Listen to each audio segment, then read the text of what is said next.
Do you wish you could stay strong when setbacks hit and things go wrong? If so, you're not alone. Setbacks and disappointments are a natural part of life, but learning how to effectively deal with them can help to strengthen us from within.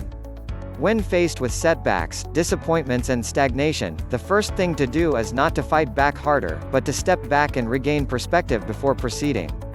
This may feel counterproductive at first, but it is vitally important. When we get so focused that we see things as black and white, good or bad, we can get boxed into rigidity. Truth is, life consists of an entire spectrum of possibilities, rather than just two choices.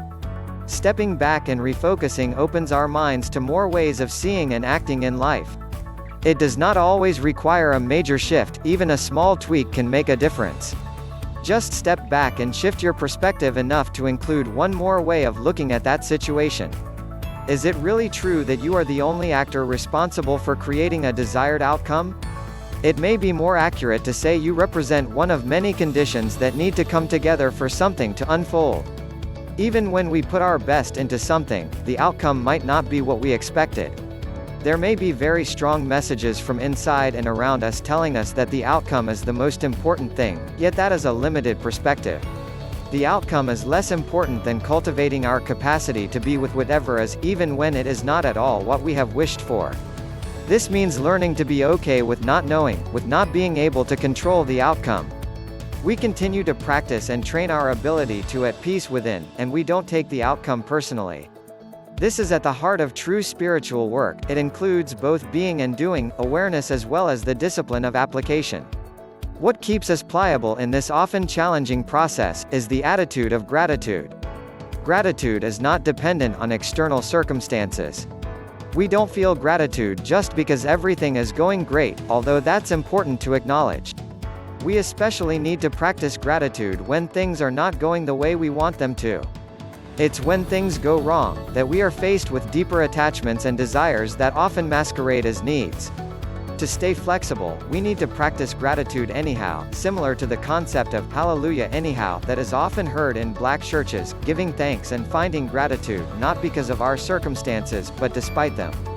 The challenge is to stay in a receptive, open place, not fighting against what's happening, but digging deeper within to live from our core values, to be the difference we wish to see in the world, and to lead by example in making a difference despite the setbacks we may face.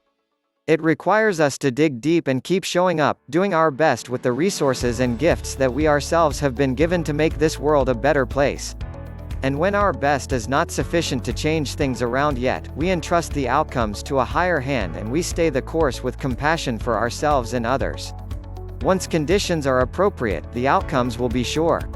In the meantime, the work remains because living from our true core and purpose is the only meaningful way to live.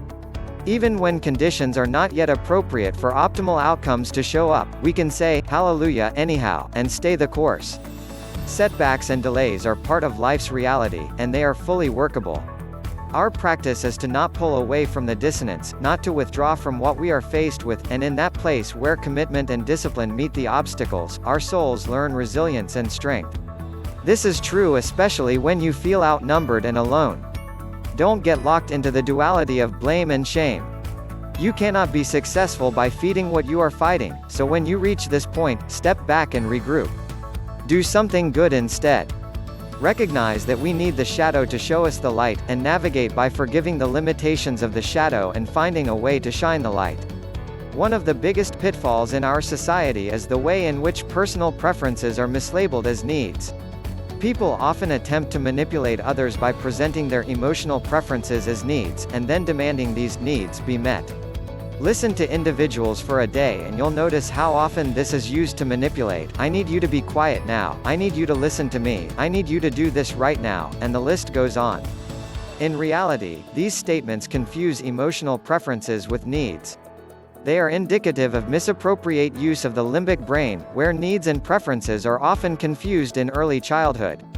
Adults who get stuck in this dysfunctional behavior create a lot of chaos for themselves and others.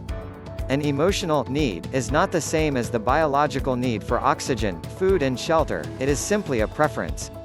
In fact, psychologist Stephen Stosny identifies only one valid emotional need for adults, and that is to act consistently on deeper values.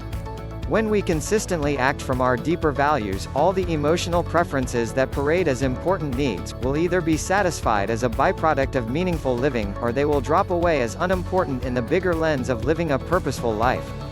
The best way to attain the life you want to have is to approach it from the perspective of living it in alignment with your deeper values and meaning, not from emotional preferences masquerading as needs.